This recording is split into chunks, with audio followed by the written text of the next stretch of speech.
Bonjour, je m'appelle Brian Casey et bienvenue à la Parc de la technologie, ici au Musée des sciences et de la technologie du Canada.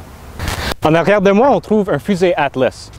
Un fusée Atlas a été utilisé pour lancer John Glenn, le premier astronaute américain, dans l'espace en février 1962. Essentiellement, le fusée Atlas est une immense CO d'essence. Ça mesure 23 mètres de hauteur et pèse 118 000 kg.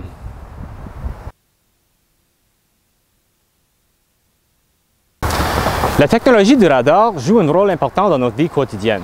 Et ici, on trouve une antenne qui faisait partie de la programme de recherche à haute altitude, qui était un programme qui investiguait l'utilisation des canons ou des balistiques pour lancer des objets dans l'espace.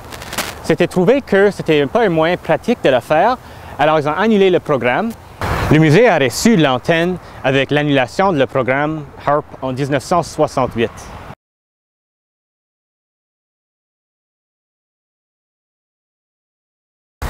Dû à son immense grandeur, le transport est une thématique extrêmement importante dans l'histoire du Canada. Et les locomotives à vapeur, comme celui-là, ont joué un rôle important dans ce thème-là pour au moins une centaine d'années. Le locomotive 6200 ici est un type de locomotive Northern qui a été construite en 1942 dû à une augmentation dans la demande pour le déplacement des ressources au Canada pendant la Deuxième Guerre mondiale. Cette locomotive-là a passé la plupart de son carrière entre Montréal et Toronto et dans le sud de l'Ontario, et ça a terminé ses voyages en 1960. Le chevalet du pompage ici a été construit par la compagnie Pacific Gearworks en Californie et ça a été utilisé dans les années 1950 pour extraire du pétrole brut dans un champ à Saskatchewan.